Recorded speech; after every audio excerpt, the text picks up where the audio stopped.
While shopping for a bottle of wine, you see two different brands of California Cabernet Sauvignons on the shelf. We'll call them Winery A, which costs $35, and Winery B, which is $11. You wonder which one you should choose. Is the wine in bottle A really better than bottle B? To understand their difference, let's look at these categories: grapes, winemaking, packaging, overhead, and profit. The cost of grapes can vary greatly by vineyard location and treatment. Winery A is a top-tier estate in Napa Valley. They prune their vines to keep yields at 2 tons per acre, so flavors in the remaining fruit is heavily concentrated. The result is that Winery A's grapes are valued at $3,600 a ton.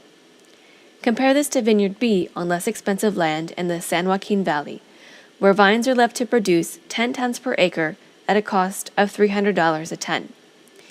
Each ton of grapes will yield about 720 bottles, so that's 1,440 bottles for Winery A and 7,200 bottles for Winery B.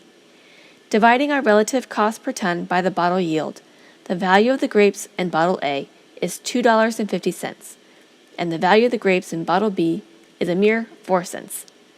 Keep in mind that the rules of supply and demand will compound the price difference, since there are fewer bottles of the high-end product. Let's look at winemaking. We'll assume both Winery A and Winery B go through similar processes until it is time for oak maturation. Winery A wants to use premium French oak barrels. A 60-gallon barrel will cost around $1,000 and hold about 300 bottles, so that breaks down to $3.33 a bottle. Winery B wants to get the oak flavors without the cost, so they dunk their oak staves into a wine tank. For comparison purposes, let's say there is a cost of $150 for 300 bottles. This brings the barrel alternative cost to 50 cents a bottle, with extra savings in overhead for not having to store the barrels. For packaging, we'll need bottles, corks, labels, and boxes. Winery A is going to choose a thick glass bottle to add weight, so the wine feels more substantial when picked up off the shelf. They'll use natural cork and fancy artwork on the label.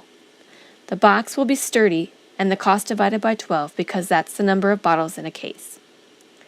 Winery B chooses a bottle with thinner glass and they use a composite cork for a significant savings. The label is attractive, but they really benefit from economies of scale bringing their costs down. The boxes are thinner than Winery A's and they forego inserts to save even more. This brings Winery A's packaging total to $3.83 and Winery B's total to $1.23.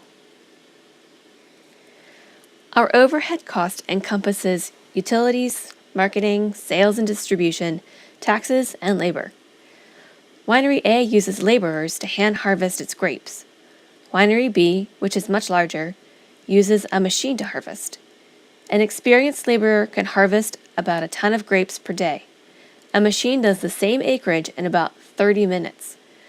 We're going to estimate Winery A's overhead at $3.37 and Winery B's overhead at $2.63.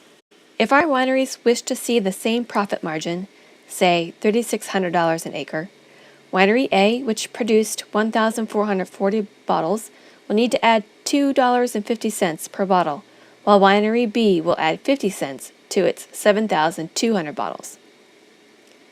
This brings the total for Winery A to $15.53 and for Winery B to $4.90. Once our bottles have gone through the 3-tier system, you can see why the price of Winery A is so much higher than Winery B. The irony is, if you don't know the kind of love and attention that went into producing the high-end wine, it can look like they're trying to rip you off. No matter your taste preferences and budget, the passion and dedication of the boutique winemakers is a pillar of preserving the art of wine.